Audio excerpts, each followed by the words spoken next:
एक मोची हुआ करता था, बाहर की कहानी है, हिंदुस्तान की नहीं। तो वो जूते बनाता था। तो जूते बनाता था तो जूते बनाने के लिए आपने देखा होगा, कभी आप किसी मोची के पास रुके हो या किसी को देखा, उनके पास एक सुआ होता है लंबा सा, पीछे लकड़ी का हैंडल लगा होता है और आगे उसमें छोटी सी आंख बनी होती है, ऐसे कट लगा होता है, ताकि जब वो उसको सुए को लेदर में डालता है तो उस दूसरी तरफ से उसमें धागा डाल के ऐसे खींच लेता है। उसको ऑल कहते हैं, AWL, ऑल। मतलब एक सुआ है जो उसका एक औजार है जिसके साथ वो काम करता था। उसने एक बेंच लगा रखा था, टेबल लगा रखा था, उसको उसके औजार पड़े रहते थे, काम करता रहता था। उसका एक छोटा सा बच्चा था 3 साल का, वो खेल रहा था। तो खेलते खेलते कहीं वो बेंच से टकराया तो वो सुआ ऊपर से गिरा और उसकी आंख में लग गया बच्चे की। सुआ अंदर खुब गया तो उसने बड़ी मुश्किल से उसके फादर ने उसको सुए के निकाला। उस जमाने में वो गांव में रहते थे, कोई मेडिकल एड नहीं थी, लोकल देसी दवाइयां उस पर आंख पे लगाते रहे, पट्टी वट्टी करते रहे, लेकिन उसकी आंख चली गई, आंख खराब हो गई। अब जब आंख खराब होगी तो बच्चा आंख को मलता था, कभी इस आंख को कभी इस आंख को, तो उसकी वजह से उसकी दूसरी आंख में भी इन्फेक्शन हो गया। तो कुछ समय के बाद उसकी दोनों आंखों की रोशनी चली गई और वो बच्चा अंधा हो गया। तो उसके फादर ने उसको एक स्पेशल स्कूल, जो ब्लाइंड स्कूल था गांव के पास, वहां पर उसको भर्ती करा दिया।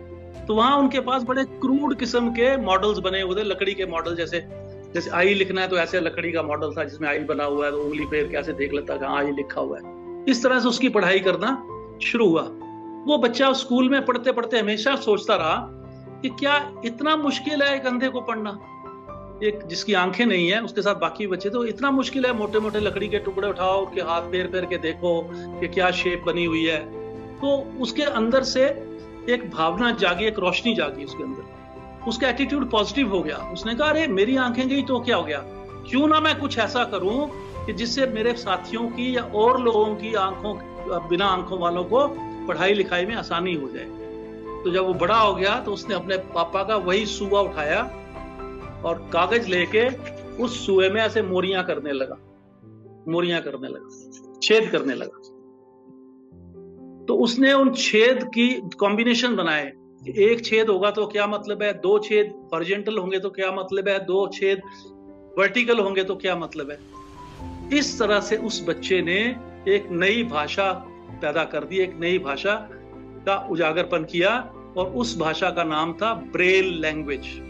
कि जब आप लिफ्ट पे भी जाते हो या ATMs में जाते हो या जहां भी कहीं कंट्रोल वाली चीजें होती हैं, दरवाजों के ऊपर कंट्रोल लगा होता है खोलने के लिए, तो वहां अंधे लोगों के लिए उन बटन्स के ऊपर थोड़े से उभार वाले दाने दाने से लगे होते हैं। कभी आप ख्याल करना, कई जगह पर ATM में, जो पुराने ATM में थे, कईयों में, सब जगह नहीं होता, लेकिन बीच वाली जो की होती है, सेंटर वाली, उसमें उन्होंने थोड़ा उभार दिया होता है ताकि अंधा आदमी उसको टच करके देख ले कि ये बीच वाली की है, फिर बाकी कीज वो अंदाजे से 1 2 3 वगैरह यूज कर लेते।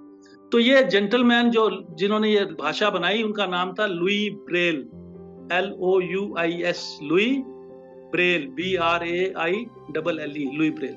तो देखिए कि पॉजिटिविटी होने से, एक अंदर रोशनी पैदा करने से, हजारों लाखों करोड़ों अंधे लोगों के लिए उन्होंने एक नया रास्ता बना दिया। और आज की डेट में आप देखेंगे अंधे लोग PhD तक काम कर रहे हैं, सर्जन्स बन गए हैं, फिजिशियंस बन गए हैं, एडमिनिस्ट्रेटर्स बन गए हैं, कंट्रोलर्स बन गए हैं, गाड़ियां चलाते हैं अपने आप।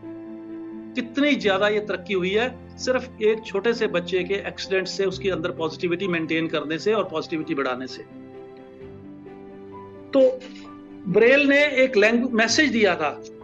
उन्होंने कहा था कि it is not what happens to you, ये जरूरी नहीं है कि आपके साथ क्या हुआ, it is how you handle what happens to you.